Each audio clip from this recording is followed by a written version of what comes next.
যুক্তরাষ্ট্রকে ঠেকা দেবার ভারতকে পাশে টানতে চায় চীন। যুক্তরাষ্ট্র বিশ্বের প্রধান পরাশক্তিধর দেশ হিসেবেই পরিচিত, তবে চীন ক্রমশই অর্থনৈতিক, সামরিক ও প্রযুক্তিগত শক্তিতে দ্রুতই উন্নতি করছে। তাই বর্তমানে যুক্তরাষ্ট্রকে ঠেকাতে ভারতকে পাশে চায় চীন। মার্কিন প্রেসিডেন্ট হিসেবে দ্বিতীয় মেয়াদে ক্ষমতায় আসার পর চীনের বিরুদ্ধে উঠে পড়ে লেগেছেন ডোনাল্ড ট্রাম্প। এর মধ্যে চীনের পণ্যের উপর অতিরিক্ত শুল্ক আরোপ করেছেন। সেই সঙ্গে রাশিয়াকে কাছে টানতে নিচ্ছেন নানা উদ্যোগ। এমন পরিস্থিতিতে ভারতকে পাশে চায় চীন। শুক্রবার 7 মার্চ দেশটির পররাষ্ট্রমন্ত্রী ওয়াং ইর বার্তায় যেন এমন ইঙ্গিত এলো। এনডিটিভির এক খবরে এমনটা দাবি করেছেন।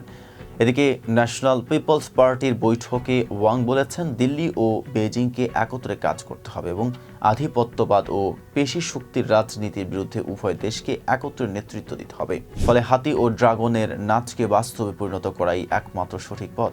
এছাড়া গতকালের ভাষণে ভারতের প্রধানমন্ত্রী নরেন্দ্র মোদী প্রশংসা করেছেন ওয়াং ই। তিনি বলেন, যদি এশিয়ার দুই সর্ববৃহৎ অর্থনীতির দেশ এক হয়, তাহলে আন্তর্জাতিক সম্পর্কের দিক থেকে গ্লোবাল সাউথ এর ভবিষ্যৎ অত্যন্ত উজ্জ্বল।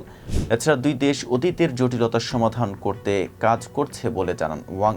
তিনি আরও বলেন, গত বছর থেকে সমস্যা মেটাতে ইতিবাচক আলোচনা করছে দুই দেশ। রাশিয়ায় ভারতের প্রধানমন্ত্রী নরেন্দ্র মোদীর সঙ্গে বৈঠক করেছেন শি জিনপিং।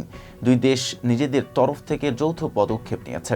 সীমান্ত ইস্যুতে দুই দেশের সংঘাত আগের চেয়ে অনেকটা কেটেছে। তবে চীনা পররাষ্ট্রমন্ত্রীর এসব মন্তব্যের পরিপ্রেক্ষিতে এখন পর্যন্ত ভারতের পক্ষ থেকে কোনো জবাব দেওয়া হয়নি বলে এনডিটিভির প্রতিবেদনে বলা হয়েছে।